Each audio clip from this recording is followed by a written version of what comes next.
Hey guys, a very good evening to all my crypto believers. So, have you all been curious about what's happening in the market? Don't you worry, the CoinMonks got you covered. Okay, so before starting with the updates, let's quickly quote today's headlines. New German government cites crypto in coalition agreement. South Korean regulator proposes strict new rules for token issuers. China's crypto censorship reaches over news outlets and mining pools. Breaking: crypto market hit with yet another crash. Here's what happened. So, let's start off with the refresh feed.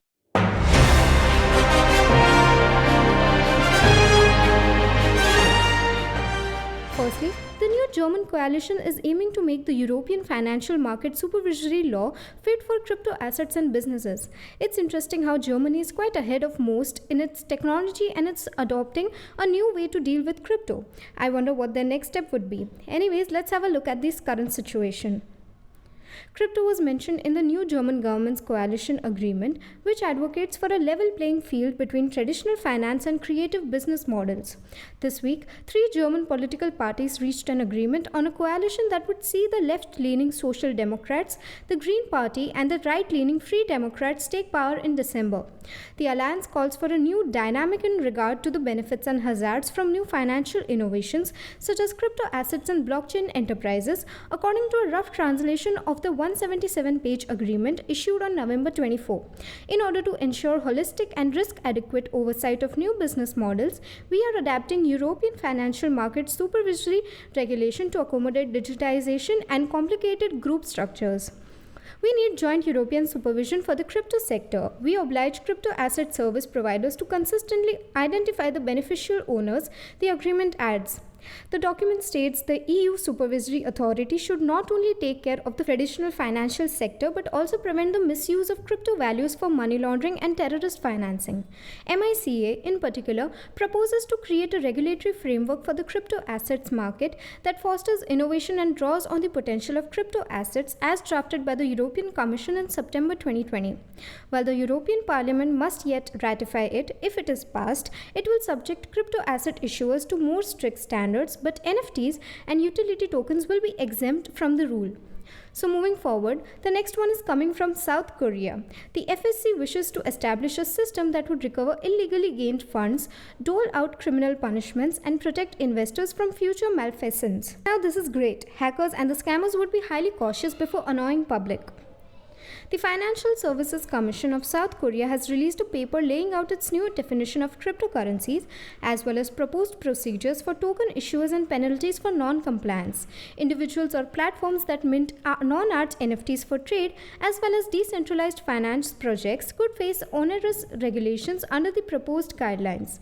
The FSC proposed elements in the Act on the Protection of Cryptocurrency Users, which has been given to the National Assembly for consideration according to a report released on November 23.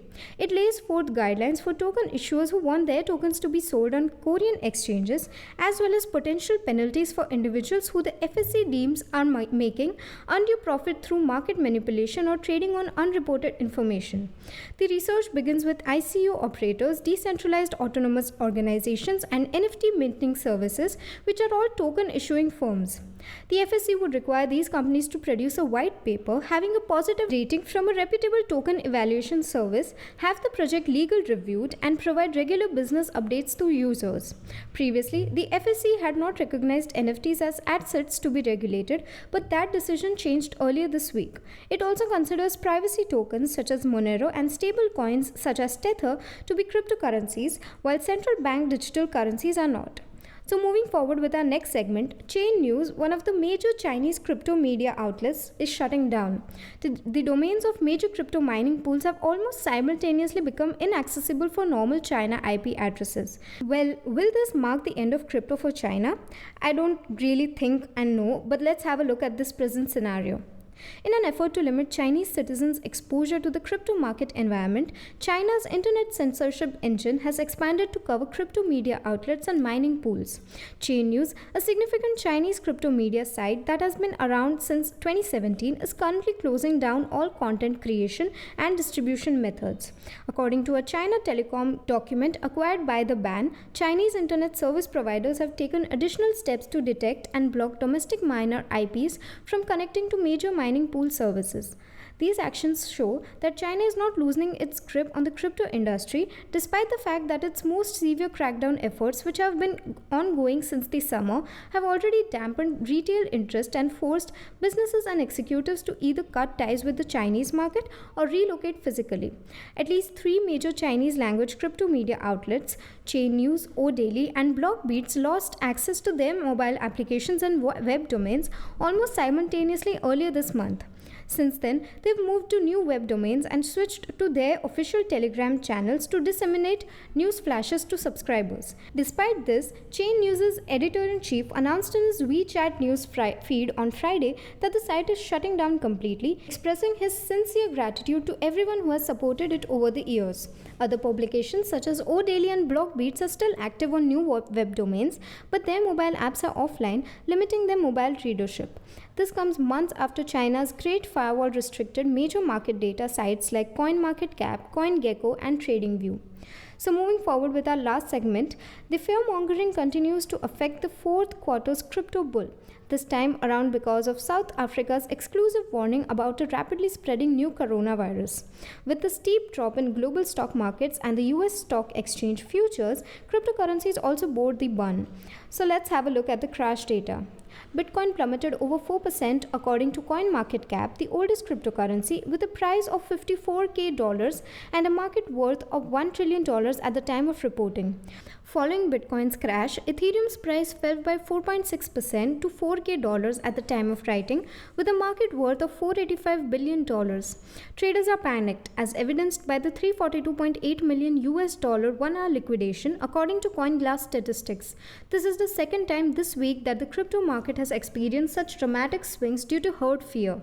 Prior to the South African news, a screenshot of the Indian crypto bill was published earlier this week, causing a crypto meltdown. The Cryptocurrency and Regulation of Official Digital Currency Bill 2021 is one of 26 legislation set to be introduced in the forthcoming winter session, which begins on November 29.